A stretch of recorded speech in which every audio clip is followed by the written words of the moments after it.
Chapter 69. The Sperm Whale's Head, Contrasted View. Here now are two great whales, laying their heads together.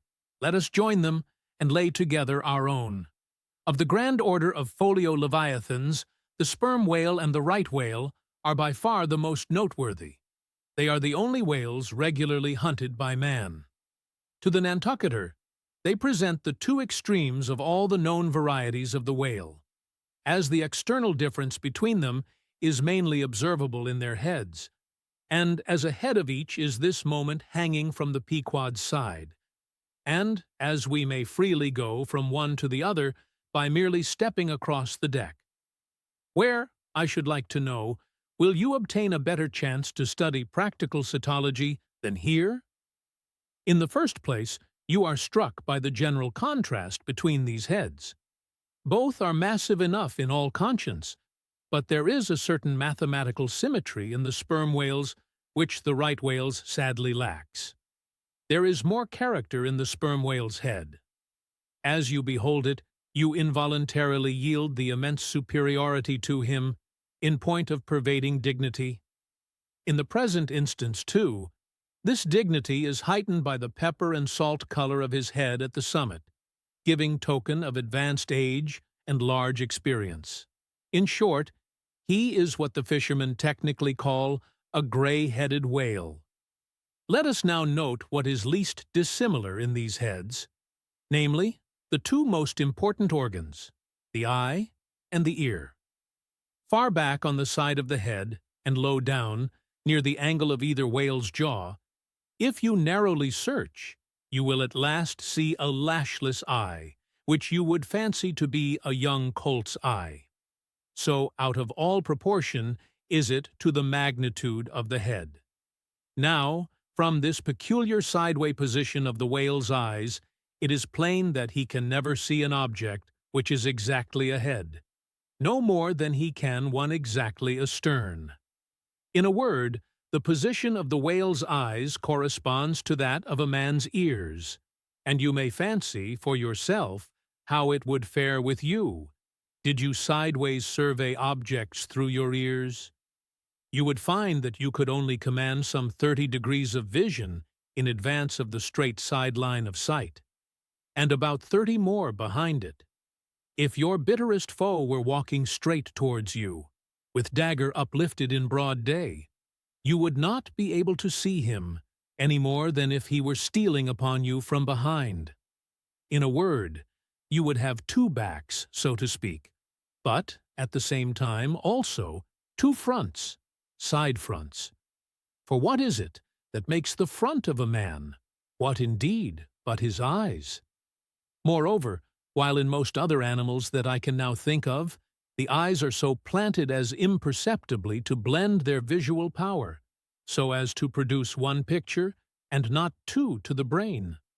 The peculiar position of the whale's eyes effectually divided as they are by many cubic feet of solid head, which towers between them like a great mountain separating two lakes in valleys. This, of course, must wholly separate the impressions which each independent organ imparts. The whale, therefore, must see one distinct picture on this side, and another distinct picture on that side, while all between must be profound darkness and nothingness to him. Man may, in effect, be said to look out on the world from a sentry box with two joined sashes for his window. But with the whale, these two sashes are separately inserted, making two distinct windows, but sadly impairing the view. 'Tis peculiarity of the whale's eyes is a thing always to be borne in mind in the fishery, and to be remembered by the reader in some subsequent scenes. A curious and most puzzling question might be started concerning this visual matter as touching the Leviathan, but I must be content with a hint. So long as a man's eyes are open in the light, the act of seeing is involuntary. That is, he cannot then help mechanically seeing whatever objects are before him. Nevertheless, anyone's experience will teach him that though he can take in an undiscriminating sweep of things at one glance, it is quite impossible for him, attentively and completely to examine any two things, however large or however small, at one and the same instant of time. Never mind if they lie side by side and touch each other. But if you now come to separate these two objects and surround each by a circle of profound darkness, then, in order to see one of them in such a manner as to bring your mind to bear on it, the other will be utterly excluded from your contemporary consciousness. How is it, then, with the whale? True, both his eyes in themselves must simultaneously act, but is his brain so much more comprehensive, combining and subtle than man's, that he can at the same moment of time attentively examine two distinct prospects, one on one side of him and the other in an exactly opposite direction? If he can, then is it as marvelous a thing in him as if a man were able simultaneously to go through the demonstrations of two distinct problems in Euclid. Nor, strictly investigated, is there any incongruity in this comparison. It may be but an idle whim, but it has always seemed to me that the extraordinary vacillations of movement displayed by some whales when beset by 3 or 4 boats, the timidity and liability to queer frights so common to such whales. I think that all this indirectly proceeds from the helpless perplexity of volition, in which their divided and diametrically opposite powers of vision must involve them. But the ear of the whale is full as curious as the eye. If you are an entire stranger to their race, you might hunt over these two heads for hours and never discover that organ. The ear has no external leaf whatever, and into the hole itself you can hardly insert a quill, so wondrously minute is it. It is lodged a little behind the eye. With respect to their ears, this important difference is to be observed between the sperm whale and the right. While the ear of the former has an external opening, that of the latter is entirely and evenly covered over with a membrane, so as to be quite imperceptible from without. Is it not curious that so vast a being as the whale should see the world through so small an eye, and hear the thunder through an ear which is smaller than a hare's?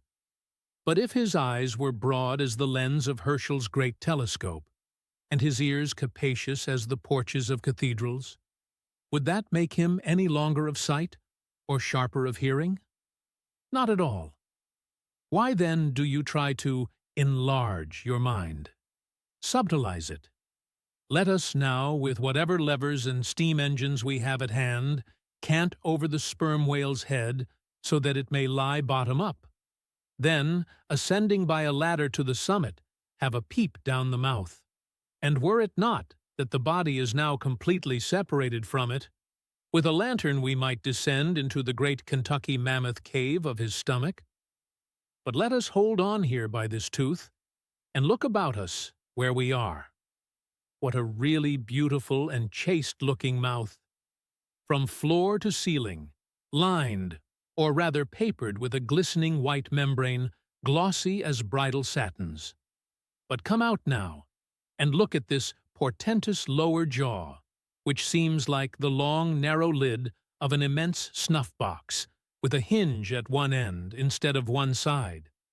If you pry it up, so as to get it overhead and expose its rows of teeth, it seems a terrific portcullis, and such, alas, it proves to many a poor wight in the fishery, upon whom these spikes fall with impaling force.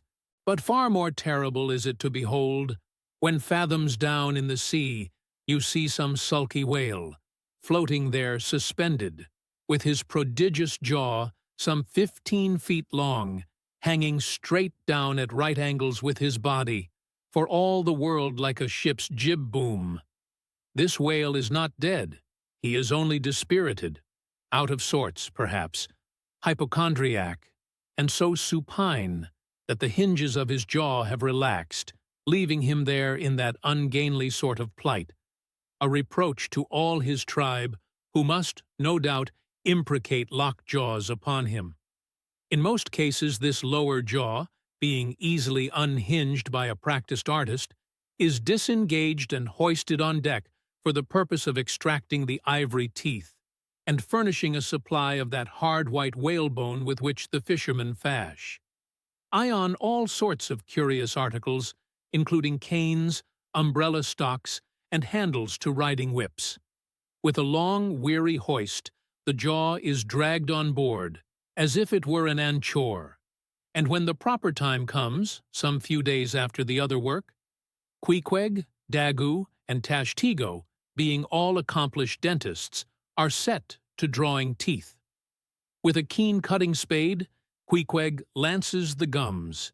Then the jaw is lashed down to ring bolts, and a tackle being rigged from aloft, they drag out these teeth, as Michigan oxen drag stumps of old oaks out of wild woodlands.